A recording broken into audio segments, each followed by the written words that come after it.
Salam alaikum, bonjour, bienvenue dans l'espace des sciences de la vie et de la Terre, votre espace. Dans la continuité, on va enchaîner sur les phénomènes accompagnant la contraction musculaire. Je vais la dernière leçon, les phénomènes mécaniques, notamment comment on peut enregistrer une activité mécanique du muscle squelettique à travers donc le gastrocnémien de la grenouille. Le Yoba, Inch'Allah, les autres phénomènes qui accompagnent justement cette contraction musculaire. Aujourd'hui donc, nous allons envisager les phénomènes thermiques qui accompagnent la secousse musculaire. Lors d'un effort physique, le corps s'échauffe et ceci est une preuve que la contraction musculaire s'accompagne d'une chaleur. Effectivement, ملي كنديروا الرياضه كنحسوا بالجسم ديالنا كيسخن et ça c'est une preuve qui atteste effectivement que le muscle au cours de son effort va libérer de la chaleur. À quel moment donc de la secousse cette chaleur était libérée et surtout quelle est l'interprétation qu'on puisse donner à cette chaleur, à ces phénomènes thermiques et quel renseignement peut-on en déduire quant au mécanisme de la contraction musculaire. Rappelez-vous que il a كنطرقوا لهذه الظواهر الحراريه فالغرض هو فعلا نفهموا tout ce qui se passe au niveau de la fibre musculaire en vue de répondre à la question ديالنا essentielle, à savoir comment se fait la conversion de l'énergie chimique en énergie mécanique, fonction les كتسيطر عليها la musculaire. Bien entendu, c'est une fonction spécifiquement attribuée à la cellule musculaire. Pour répondre à la première question, il est nécessaire d'enregistrer cette chaleur parallèlement à l'enregistrement de la secousse. Bien entendu, il est possible d'enregistrer à la fois une secousse musculaire et la chaleur qui l'accompagne. Le dispositif expérimental utilisé est un peu spécial puisque la chaleur qui accompagne une secousse musculaire étant trop faible, donc il va falloir qu'on soit doté de thermopiles extrêmement sensibles, thermosensibles. En fait, c'est des aiguilles thermoélectriques, c'est des aiguilles capables donc de détecter une chaleur et de la convertir en phénomène électrique. Voilà donc. Et on a choisi là une bilame, c'est une thermopile faite de deux bilames en nickel et en or qui sont extrêmement sensibles. Donc une bilame implantée dans le muscle, l'autre elle est implantée dans de l'eau. Et bien entendu, on va maintenir cette eau à une température stable et on considérera donc que c'est une température référentielle. C'est notre référence. Par contre, au cours de la contraction musculaire, au cours de la secousse, la température de muscle va augmenter puisque la secousse s'accompagne d'une libération de la chaleur. C'est ce qui va, bien entendu, nous permettre de détecter. Donc, des aiguilles thermoélectriques hypersensibles, faites de l'or et du nickel. Et malgré cette hypersensibilité, la chaleur détectée étant trop faible, donc il va engendrer une activité électrique faible, on a installé là un amplificateur dans le but justement d'amplifier le phénomène et de lui donner un sens pour qu'il puisse permettre les déviations de faisceaux d'électrons, soit donc de spots lumineux au niveau de l'oscilloscope. Vous avez donc un oscilloscope cathodique qui nous permet d'enregistrer le phénomène en question.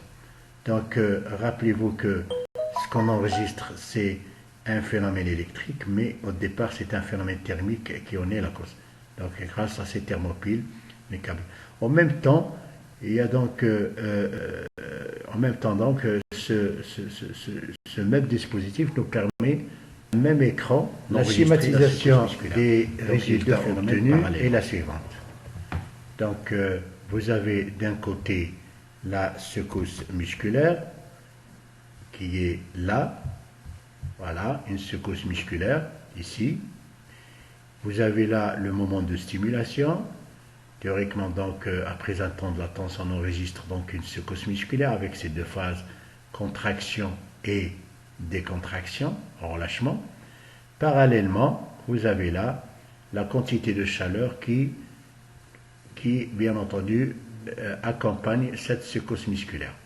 Vous allez remarquer que là, vous avez une première chaleur ici, qui est parallèle donc à cette phase de contraction. C'est ce qu'on appellera une chaleur de soutien.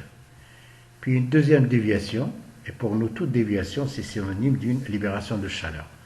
Une chaleur retardée, une chaleur de relâchement, puisqu'il a lieu pendant la phase de relâchement. Les deux ayant lieu pendant la secousse. On les qualifie d'une chaleur initiale, puisque effectivement il y a une deuxième libération qui va venir après la secousse. On l'appellera une chaleur retardée. Donc vous voyez quand même que la chaleur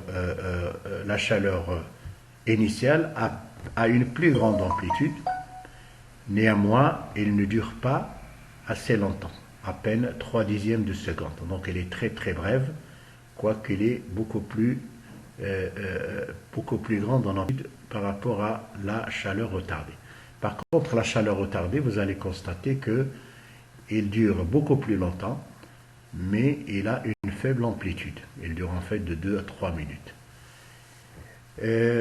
Si vous supprimez donc dans le milieu le dioxygène, dans un milieu anaérobie, on constate que la chaleur retardée n'est plus enregistrée.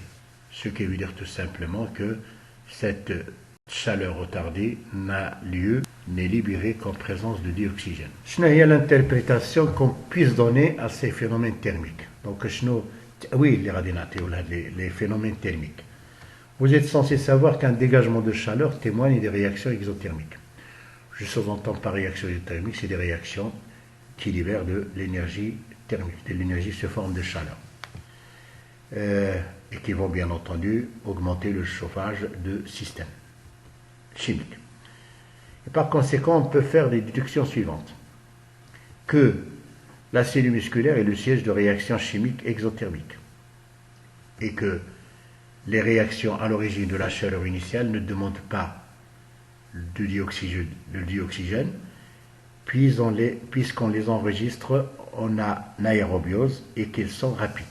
Donc d'une part, ce sont des réactions rapides, CDA, et ça se voit à travers donc la durée de la chaleur initiale, mais en même temps, c'est des réactions qu'on peut enregistrer même en absence de dioxygène, ce qui veut dire que ce sont des réactions anaérobiques. Par contre, les réactions à l'origine de la chaleur retardée exigent la présence de dioxygène et que ce sont donc des réactions lentes. Donc nous avons des réactions, nous sommes en phase de réaction aérobie, mais en même temps assez longue. Si on essaie de récapituler à propos de ce qui vient d'être cité, donc pendant et après la secousse musculaire, il y a deux types de réactions au niveau de la fibre musculaire. Ça veut dire tout simplement que nous avons des réactions qui n'exigent pas la présence de dioxygène. Ce sont donc des réactions anaérobies et rapides, puisque ça se voit à travers la durée de la chaleur initiale. Et puis des réactions qui, par contre, demandent obligatoirement la présence de dioxygène. Ce sont des réactions aérobies et qui sont, par contre, assez lentes. On peut donc dire que la cellule musculaire est le sujet de phénomènes métaboliques. Rappelez-vous, quand on parle de métabolisme, nous parlons justement de réactions à l'échelle cellulaire. Et les réactions cataboliques exothermiques sont un type de réaction métabolique. Le problème maintenant, justement, est de déterminer le type de ces phénomènes. Donc, quels sont ces phénomènes et quelle est leur relation avec la contraction musculaire. Dans le prochain cours, on étudiera le mécanisme de la contraction musculaire. Et pour cela, il est nécessaire de connaître la structure et l'infrastructure de la cellule musculaire. On verra par la suite l'ensemble des phénomènes métaboliques à l'origine des deux chaleurs enregistrées. Restez donc en contact avec votre espace SVT et bonne réussite.